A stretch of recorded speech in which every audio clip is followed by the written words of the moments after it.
Hey everyone, this is Josh Greenwald. I'm a member of the Risk Management Committee at NHAR, and we're here as part of an ongoing series of videos to aid you through the risk management process of being a realtor.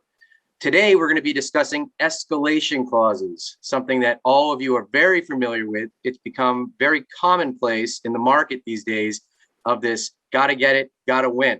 So there are some legal ramifications that can come into play with the escalation clause. And I'm proud to be here with Matt Johnson, legal counsel for NHAR, to talk about some of these risky issues that can arise from an escalation clause in regards to the sellers and the buyers, and as a buyer agent and a listing agent. Matt, welcome, and can you help us out? Absolutely. Thanks, Josh. It's a very timely topic. These clauses are out and about. They pose some dangers because they're complicated to write, so that from a buyer or an agent or a listing agent side, if you're writing one or editing one, I think you have to be very careful. That's very close, if not over the line, for unauthorized practice of law, which violates the license law and the code of ethics. So that's a problem. Second of all, they can be confusing and hard to interpret and subject to disputes over what they mean. So that just adds complications to a transaction. I think also from a buyer side, buyer agent side, you need to be real careful about advising clients of the pros and cons of that, because there are definite risks to a buyer in terms of leverage over the negotiations, the overall price they might pay, those types of things that happen.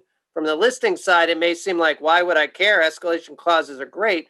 Well, they're great only if the deal actually closes, because your seller is ultimately trying to maximize the value of their house and sell it, but for a price that can actually close. So if the escalation clause boots it up such that the property is not going to appraise or the buyer is going to lose their financing, you haven't really helped your seller. Your seller is probably moving somewhere else, may need to buy another house. And so there's all those ripple effects. So that's a problem from the realtor side of things. From the buyer side of things, we touched on it, but I mean, the real key is the escalation clause is designed to win the house and be able to close. If the escalation clause puts the buyer in a position where they financially cannot perform, either because of the financing doesn't work anymore, or equally plausibly because the property won't appraise at that number, the buyer agent hasn't done any benefit to the buyer. You'd have inflated the sense of what the house may be worth to the seller, but the deal cannot close. And so everybody ends up unhappy. And so, that's the concern. And my concern is also that once the dust settles on this market, there are going to be buyers who have bought at these elevated prices, often, juiced up by these escalation clauses, who might have a little bit of revisionist history and might think to themselves, wait a second, why did my buyer agent let me do this? Or why did I pay this much? And, it's not right, but they may be looking for someone to blame, particularly if they have to get out of that property. And all of a sudden that property, they're underwater on that property. And, that they could feel like, hey, look, it's not really the seller's fault. And it's probably not the listing agent's fault, but, they might turn their attention to the buyer agent. So that's why, they are risky for everyone involved. And I think if a buyer agent is going to do one or have one put in for a buyer client, they should have the discussion documented of, hey, look, here are the risks and benefits of it. You need to think long and hard about whether you want to do it, because once you set that clause in there, it works kind of mechanically. And next thing you know, the buyer is committing themselves to pay at a certain price that they maybe didn't want to pay. So those are some of the risks. Well, exactly, Matt. I mean, you just loaded me up with all sorts of anxiety, but with the buyer agent as our focus and primary focus is to represent our client's best interests. It gets into, well, what does that mean? Okay. Now, sometimes that means winning. Yes. But at what cost? Because at the end of the day, your primary role is to represent their interests, which means a good purchase price of value, and to help project their future value in case they happen to overpay right now just because they want to win. And I totally agree with you with revisionist history. When the dust settles on the transaction and we're all happy that they got the house, now you actually realize, how much did I pay for the home and at what cost?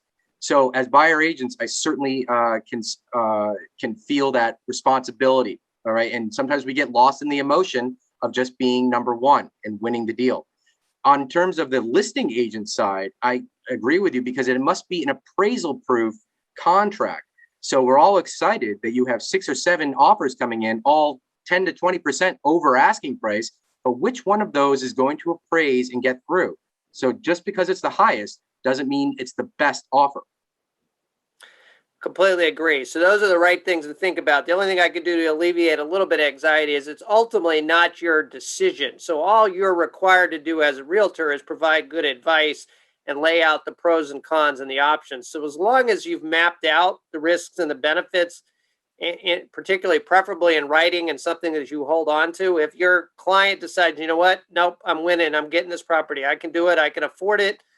You know, if that turns out to be a bad decision later, that you don't own that decision. You just own failing to give some guidance or some parameters. Once you give the guidance, it's up to them to decide how they want to, what they want to do or how they want to act on the guidance you give them. So, you know, you're not the guarantor.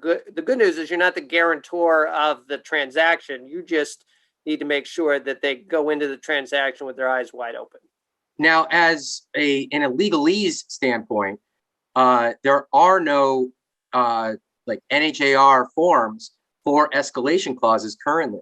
And I've seen many contracts with all different forms of verbiage to try to, explain the escalation clause and put in factors such as seller to provide evidence of a higher offer if the escalation clause is activated.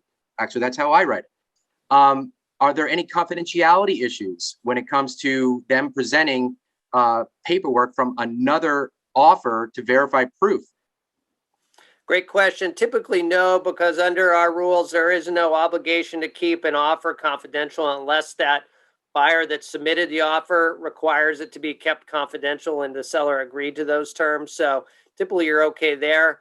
On your first point, I do encourage for escalation clauses that the buyer or the seller run them through their counsel and have them take a look at it. I mean, New Hampshire is kind of light on lawyer involvement in real estate transactions, which is not a negative, but in this instance, with some of the verbiage can be kind of dense, and you may want to get an opinion of, okay, what exactly am I agreeing to if I sign on to this provision? So that's why they are tricky, because there is no one size fits all. I know the Realtor Forms Committee is looking into that issue, and we may come up with a standardized form, but there is none presently.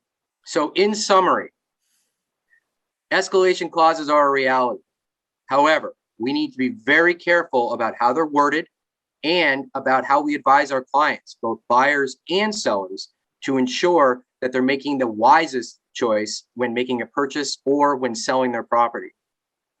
Correct? Absolute. Perfect summary. You got it. All right. Thank you very much, Matt.